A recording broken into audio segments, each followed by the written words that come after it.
कसं काय मंडळी, ठरलं तर मग या मालिकेच्या आजच्या शनिवार 22 मार्चच्या एपिसोडमध्ये आपण पाहू की सायली आणि अर्जुन हे दोघी प्रतिमाला प्रश्न विचारतात की प्रतिमा तुम्ही सुद्धा आम्हाला या लग्नाबद्दल काहीच नाही सांगितलं. प्रतिमाला खूप अपराध्यासारखं वाटतं. तिला सगळ्या गोष्टी आठवतात की आपल्याला पूर्ण आजीने यासाठी मनाई केली होती. सायलीने आपल्याला फोन केलेला, परंतु आपण तिला खोटं सांगितलं, काहीही खरं सांगितलं नाही. त्यामुळे ती सायलीजवळ येऊ लागते आणि म्हणते, सायली बाळा मला माफ कर. ती काही सांगणार इतक्यात प्रिया तिला अडवते आणि म्हणते, आई तुला कोणालाही काही स्पष्टीकरण द्यायची गरज नाहीये की तू हे लग्न का होऊ दिलं. सायली कुणीच नाहीये. परंतु प्रतिमा आत्या ही प्रियाला म्हणते, तू शांत बस, मला तिच्याशी बोलायचंय. असं म्हणून प्रतिमा ही सायलीला सांगते की मला तुला सांगण्याची खूप इच्छा होती, परंतु पूर्ण आजीने हात जोडून मला विनंती केली होती की या लग्नाबद्दल तुम्हाला दोघांना काही सांगायचं नाही. मी रविराजांनाही काहीच सांगितलेलं नाहीये. त्यामुळे मला माफ कर की मी तुला काही सांगू शकले नाही. जर तुम्हाला सांगितलं असतं तर तुम्हाला हे आवडलं नसतं असं त्यांना वाटलं, म्हणूनच त्यांनी मला मनाई केली होती. पूर्ण आजी चिडून म्हणते, यामध्ये प्रतिमाचा काहीच दोष नाहीये. मीच तिला सांगितलं होतं की तुम्हाला काहीही कळू द्यायचं नाही. तेव्हा कल्पना ही सुद्धा खूप उद्धटपणे बोलते आणि तुम्हाला कळलं असतं तर तुम्ही हे लग्न होऊ दिलं असतं का. त्यामुळे मी तुम्हाला काहीही कळू दिलं नाही आणि आता तुम्ही यापासून लांब राहा. त्यानंतर कल्पना ही विमलला सांगते की माप आण आणि त्याचबरोबर भाकर तुकडा आण, पूजा करण्यासाठी ओवाळण्यासाठी तबकही घेऊन ये. विमल ही आतमध्ये जाते. आपल्या नाचसुनेला पाहून अश्विन आणि प्रियाचं लग्न झालंय हे पाहून पूर्ण आजीला खूप आनंद झालेला असतो. किती सोन्यासारखी जोडी आहे, आता तुम्हाला कोणाचीही नजर लागणार नाही असं ती म्हणत असते. तेवढ्यात मधुभाऊही तेथे येतात. प्रिया आणि अश्विनचं लग्न झालंय हे पाहून त्यांनाही धक्का बसतो. परंतु मधुभाऊंनी जर आपल्या गळ्यात हे लॉकेट पाहिलं तर त्यांना लगेच समजेल की खरी तन्वी मी नाही तर सायली आहे. त्यामुळे तन्वी हे लॉकेट लगेचच लपवून ठेवते. तर मधुभाऊ हे सायलीला विचारतात, तू मला याबद्दल काय सांगितलं नाही. सायली सांगते, मलाच आत्ता कळलंय, नाहीतर मी हे लग्न रोखलंच असतं. कल्पना ही तन्वीला म्हणते, तन्वी आता तू घरामध्ये गृहप्रवेश कर.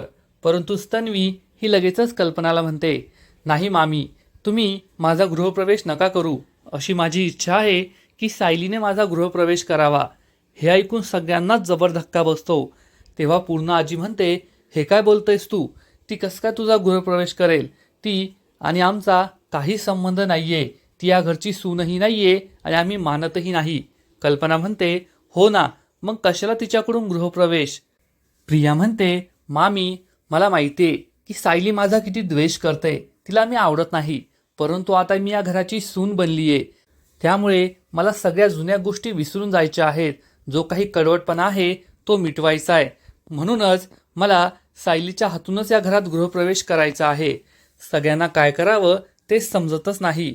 अर्जुन हा खूप चिडलेला असतो आणि म्हणतो, प्रिया मला कळतंय तू हे सगळं का करतेस, कारण तुला माझ्या बायकोला झुकवायचं आहे ना.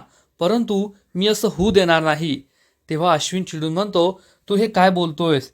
तर अर्जुन म्हणतो, मी माझ्या बायकोचा मान पाळतोय, त्यामुळे या प्रियाचा गृहप्रवेश ती करणार नाही. आणि जर असं व्हायचंच असेल तर माझी सुद्धा एक अट आहे. या घरातील सर्वांनी माझ्या बायकोला घराची मोठी सून म्हणून मान्य करावं. जर ते असं करत असतील तरच माझी बायको या प्रियाचा गृहप्रवेश करेल. तेव्हा घरातील सगळेजण यासाठी नकार देतात आणि म्हणतात, हे शक्यच नाही. त्यामुळे अर्जुनही चिडून म्हणतो, मग माझ्या बायकोने गृहप्रवेश करणं हे सुद्धा शक्य नाही. परंतु त्याच वेळेस सायलीमधील चांगली सून जागी होते आणि ती अर्जुनला म्हणते, नाही, मला हा गृहप्रवेश करायचा आहे, कारण या घरात येणारं कोणतंही संकट मी झेलायला तयार आहे. आणि जर प्रियाची अशीच इच्छा असेल की मी तिचा गृहप्रवेश करावा आणि त्यामुळे घरातील वाद टळत असतील, घरामध्ये आनंद येत असेल, तर मी त्यासाठी तयार आहे. असं म्हणून सायली ही पुढे येते आणि प्रियाला म्हणते की मी तुझा गृहप्रवेश करेल. तेव्हा प्रिया ही सायलीला टोमणा मारते, पाहिलंस ना, तुलाच माझा गृहप्रवेश करावा लागला आणि आज मी सुभेदारांची सून बनलीये. तर सायली तिला प्रत्युत्तर देते, पण हे दृश्य नेहमी लक्षात ठेव की मी उंबऱ्याच्या आत आहे आणि तू उंबऱ्याच्या बाहेर आहे. त्यामुळे या घरात कोणतंही संकट येणार असलं तरी मी ते झेलायला तयार आहे.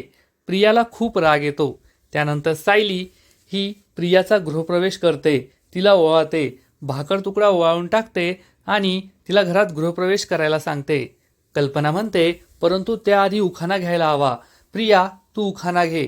परंतु विमल सांगते, ज्या सुवासीने ओवाळलंय तिने सुद्धा उखाणा घ्यायचा असतो ना.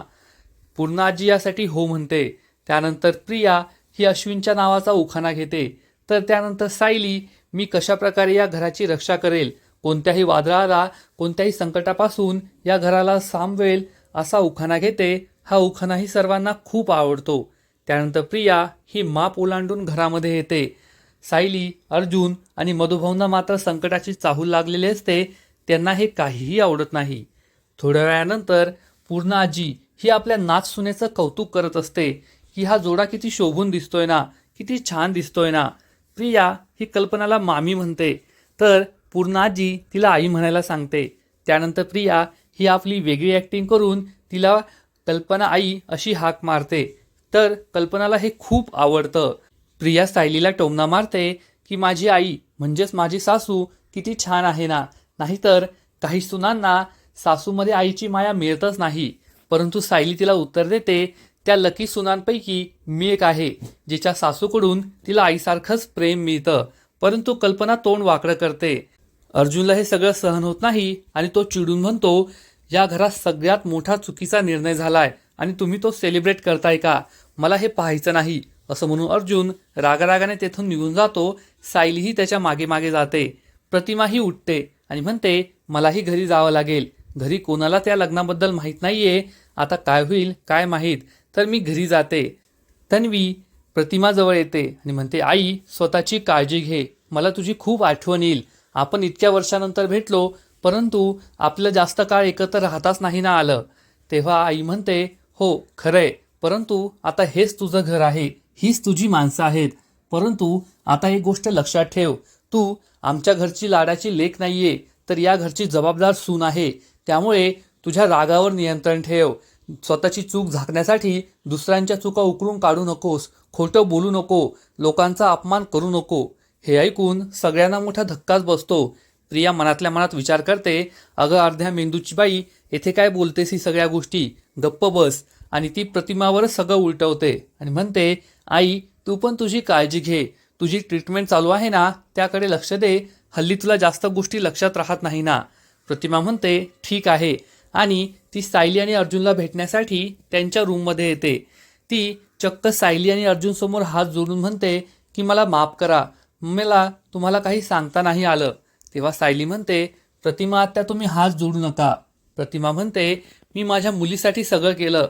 माझ्या मुलीला अश्विनसारखा चांगला मुलगा कधीच भेटू शकला नव्हता आणि तो भेटला. आता ती नक्कीच बदलेल, नक्कीच सुधारेल.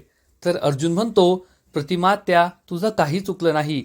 तू तुझ्या मुलीच्या भल्याचा विचार केला, परंतु माझ्या भावासाठी हे सगळ्यात वाईट घडलंय आणि मला नाही वाटत की प्रिया कधी सुधारेल. प्रतिमा म्हणते, ठीक आहे, परंतु तुम्ही या दृष्टीने विचार करा की आता तिच्या मनातील तुझा विचार कायमचा निघून जाईल आणि ती कधीही तुमच्या संसारात लुडबुड करणार नाही. ही गोष्ट या दोघांनाही पटते. प्रतिमा तेथून निघून जाते. तेव्हा अर्जुन म्हणतो की आजपर्यंत मी दोनच इनोसंट माणसं पाहिली आहेत, एक प्रतिमा आत्या आणि दुसऱ्या तुम्ही. परंतु प्रिया या घरात आली आहे, नक्कीच तिचा काहीतरी हेतू असणार आहे. तेव्हा सायली म्हणते, हेतू तर आहेच, तो मला माहिती आहे, परंतु आता तिच्यासमोर मी उभी राहील आणि तिचा कोणताही हेतू मी पूर्ण होऊ देणार नाही. पुढील एपिसोडमध्ये आपण पाहू की अर्जुन आणि सायली हे इन्स्पेक्टर सरंजामेवर सुद्धा संशय घेतील. त्याच वेळेस प्रिया ही त्यांच्या रूमकडे येत असेल. त्यावेळेस अर्जुन हा सायलीला म्हणणार की साक्षीला दोषी ठरवायचं असेल तर आपल्याकडे जे काही पुरावे आहेत, जे काही साक्षीदार आहेत, त्या सर्वांची उलट तपासणी करावीच लागेल. त्याच वेळेस प्रिया दरवाजा वाजवणार आणि आतमध्ये येईल. तेथे गुन्हेगारांमध्ये आपला फोटो पाहून तिलाच मोठा धक्काच बसेल. मग आता प्रिया ही सायली आणि अर्जुन यांची फितुरी करणार का, हे तर पुढील एपिसोडमध्ये कळेलच. परंतु तोपर्यंत ठरलं तर मग या मालिकेचे असेच नवीन नवीन अपडेट्स सर्वात आधी जाणून घेण्यासाठी व्हिडिओला लाईक करा, शेअर करा आणि चॅनलला सबस्क्राईब करायला विसरू नका. खूप खूप धन्यवाद. कसं काय मंडळी, ठरलं तर